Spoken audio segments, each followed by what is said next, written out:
it's like no one lives a cookie cutter life. And I don't think anyone at this point wants to anymore.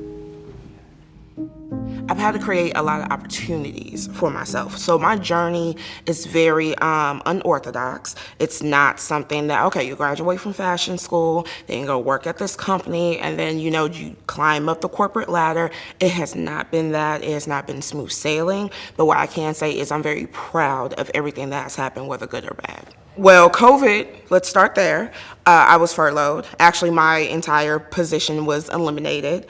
I was not happy at that company anyway, so I say this is a blessing in my face. It wasn't a blessing in disguise. And the day that I got the call from HR, yeah, so you're not coming back.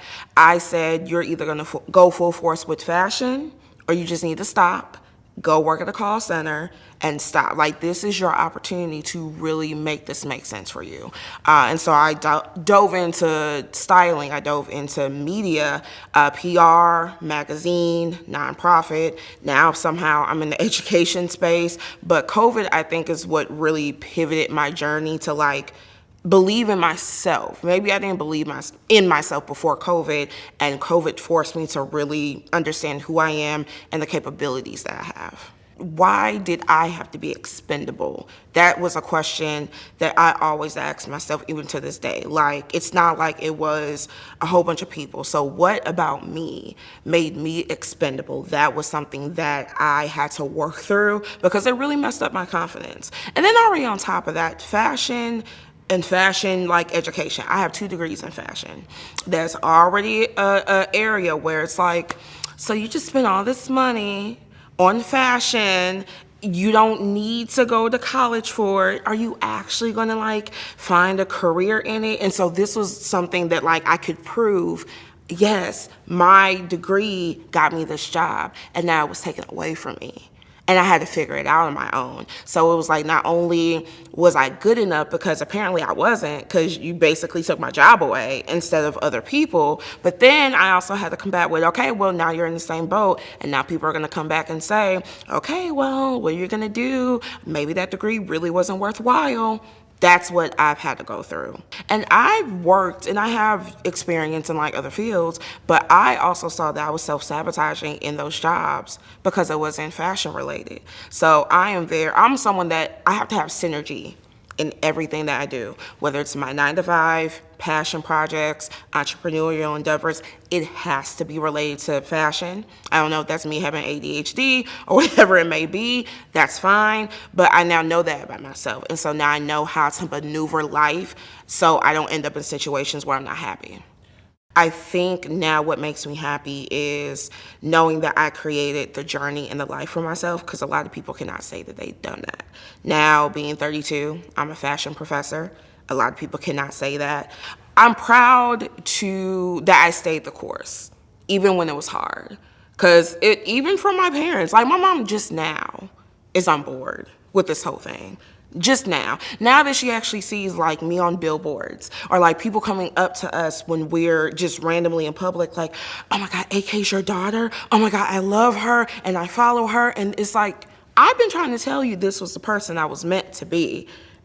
You should believe me from Jump Street. It wasn't just gonna happen overnight. Now that everything is happening and people are seeing I have visions for myself and they're gonna come into manifestation, now people are on board and actually paying attention to what I say I'm gonna do for myself. Design, I don't think means just design. Creativity can mean a lot of different things, whether creative from a brand perspective, a product perspective, even if you're creative for someone else's brand, product, their story, their narrative. I always say I've lived about 5, 6, 7 different lives, but being able to control that narrative is something that I am very conscious of. I don't want anybody else to be able to control my narrative or to design in this, question, design my life for me. That is not their business. My life is my life, and I need to be able to design it how I see fit, even if it's unorthodox, even if it's not something that, well, are you sure? It's I'm sure. You don't even have to be sure right now. That's fine. As long as I'm sure.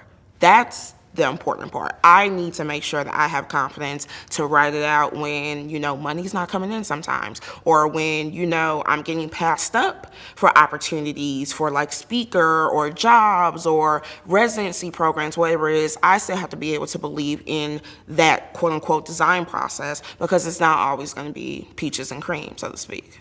You need to map out what you want to do. Have goals, have benchmarks, write it down.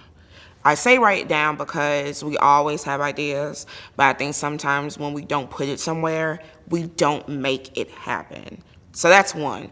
Two, again, thinking of trying to be a little bit more business savvy. When you have goals and when you have benchmarks, it's more easy to reach those goals and those benchmarks. Even if it's something as simple as, I'm doing new art and I want to be a little bit more better at my social media presence.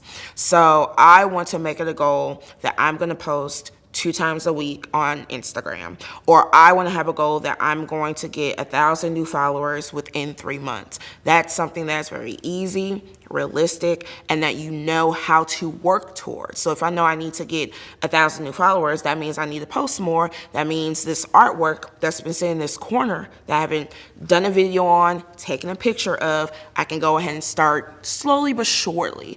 And then do not compare your journey to other people's, because I think that's an issue in any type of creative sector or niche. We try to compare our journeys to other people, and then we get imposter syndrome. Like, you don't know what they've gone through. You don't know if their journey is even authentic. I say that in fashion all the time. Like, you're comparing your followers on social media to someone else's. You don't know if they bought those followers. You don't know if those followers are bots, if they're real, if they're paying for. You don't know that. You need to focus on you, your community, and who you need to attract to your business, not anybody else. If they end up, coming together in a positive way for like collaboration, stuff like that, cool. But other than that, you don't need to focus on anybody else's journey. You need to focus on yours.